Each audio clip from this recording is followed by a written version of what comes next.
Hi hello எல்லாருக்கும் வணக்கம் நமஸ்காரம் தான் உங்கள் வாணி. இன்றைக்கி வாணி சமையலில் வெஜிடபிள் சூப் வீட்டிலே எப்படி டேஸ்டியாக பண்ணலான்ட்டு தான் பார்க்க போகிறோம்.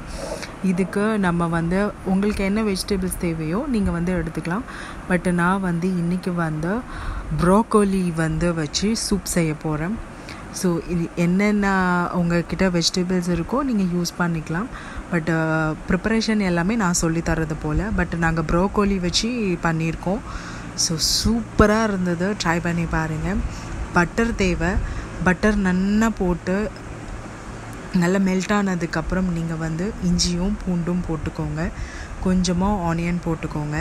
ஆனியன் நல்லா வதங்கினதுக்கப்புறம் நீங்கள் லைட்டாக உப்பு போட்டுக்கோங்க. பட் சூப்பு எல்லாருக்குமே ரொம்ப ரொம்ப பிடிக்கும். பெரியவாள்லேருந்து குழந்தைங்க வரைக்கும் எல்லோரும் விரும்பி சாப்பிடுவா. ஸோ நான் கேரட்டு, ப்ரோக்கோலி, கேபேஜு, பீன்ஸு எல்லாமே இந்த மாதிரி குட்டி குட்டியாக நீங்கள் சாப் பண்ணி கட் பண்ணிக்கோங்க. அப்போ தான் சூப்புக்கு உங்களுக்கு ரொம்ப நல்லாயிருக்கும். ப்ரோக்கோலி மட்டும் நீங்கள் கடைசியாக சேர்த்துக்கோங்க, ஏன்னா அது சீக்கிரம் குக் ஆகிடும். கொஞ்சம் போல் உப்பு போட்டுக்கோங்க. நல்லா மூடி போட்டு வேக வைங்க. அண்டு பட்டை, அதாவது இந்த பிரியாணியில் இலை இருக்கும்ல, அது வாசனைக்காக ஒரு இலை மட்டும் சேர்த்துக்கோங்க, ஜஸ்ட்டு வாசனைக்காக. ப்ரோக்கோலி சீக்கிரம் குக் ஆகிடும். ஸோ அது மட்டும் கடைசியாக சேர்த்துக்கோங்க.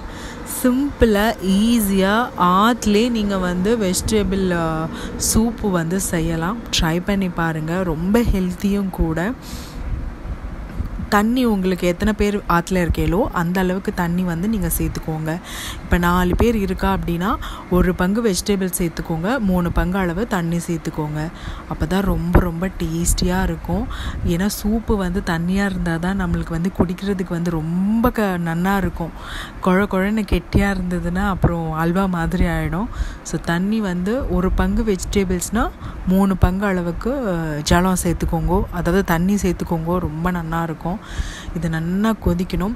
பட்டை அதாவது அந்த இலை ஃபுல்லாக போடுங்க. அப்போ தான் உங்களுக்கு அந்த இலையோட வாசனை நல்லா இருக்கும். கொஞ்சமாக நீங்கள் கெட்டியாக இருக்கிறதுக்கு அரிசி மாவு ஒரு 2 ஸ்பூன் அளவு எடுத்துகிட்டு கொஞ்சமாக தண்ணி சேர்த்துக்கோங்க. எதுக்கு இந்த அரிசி மாவுனா, அந்த சூப்போட ஃப்ளேவர் நமக்கு நல்லா தெரியணும் அப்படின்றதுக்காக அரிசி மாவு 2 ஸ்பூன் அளவுக்கு எடுத்து தண்ணியோட மிக்ஸ் பண்ணிவிட்டு சூப்பில் சேர்த்துருங்க. கொதிக்கும் போது சேர்த்தேல் அப்படின்னா சூப்பு நல்லா திக்காக நீங்கள் கடையில் சாப்பிட்ற மாதிரி அந்த ஒரு ஃபீல், அந்த ஒரு டேஸ்ட் உங்களுக்கு கண்டிப்பாக கிடைக்கும். ஸோ ரொம்ப ரொம்ப ஈஸி, ரொம்ப ரொம்ப சுலபமாக 5 நிமிஷத்தில் நீங்கள் பண்ணிடலாம். 1 ஸ்பூன் அளவுக்கு கரம் மசாலா சேர்த்துக்கோங்க, அதாவது லைட்டாக சேர்த்துக்கோங்க. பெப்பர் கொஞ்சமாக சேர்த்துக்கோங்க. உங்களுக்கு சீரகத்தோட ஸ்மெல் பிடிச்சிது அப்படின்னா கொஞ்சம் போல் சீரகம் சேர்த்துக்கோங்க. சீரகம் ஆப்ஷனல் தான். பட் பெப்பர் நீங்கள் நிறைய சேர்த்துக்கோங்க. ஏன்னா குழந்தைங்கள்லேருந்து பெரியவாளுக்கு வரைக்கும் பெப்பர் ரொம்ப ரொம்ப யூஸ்ஃபுல். நல்ல ஒரு சளி இருமலுக்கு எல்லாமே ரொம்ப தொண்டைக்கு இதமாக இருக்கும். கரைச்சி வச்சுருக்கிற அரிசி மாவு அந்த தண்ணியில் நீங்கள் கலந்து வச்சுருக்கீங்க இல்லையா, இந்த மாதிரி நல்லா கட்டி பற்றாமல் கொஞ்சம் கொஞ்சமாக ஊற்றி நல்லா கிளறி விடுங்க. ஏன்னா அரிசி மாவு நல்லா குழப்பு தன்மை கொடுக்கும். ஸோ நீங்கள் கொஞ்சம் விட்டுட்டேன்னா நல்லா இறுகி போயிடும், அப்புறம் நல்லா அல்வா மாதிரி ஆகி போயிடும், சூப்பு மாதிரி இருக்காது. ஸோ அதனால் கொஞ்சமாக விட்டுண்டு இந்த அளவுக்கு வந்த உடனே உப்பு டேஸ்ட்டு பார்த்துக்கோங்க.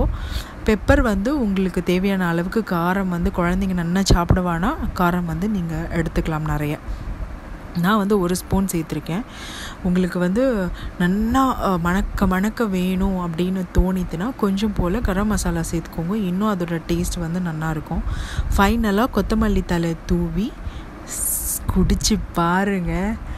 கடையில் சாப்பிட்றத விட ரொம்ப ரொம்ப டேஸ்டியாக இருக்கும் இந்த வெஜிடபிள் சூப். ப்ரோக்கோலியில் பண்ணதுன்னே தெரியாது. ஸோ ட்ரை பண்ணி பார்த்துட்டு எந்த அளவுக்கு சூப்பராக இருந்ததுன்னு மறக்காமல் வாணி சமையலுக்கு கமெண்ட் பண்ணுங்கள். சூப்பரான வீடியோஸோட நெக்ஸ்ட் போஸ்ட்டில் சந்திக்கிறேன். தேங்க்யூ.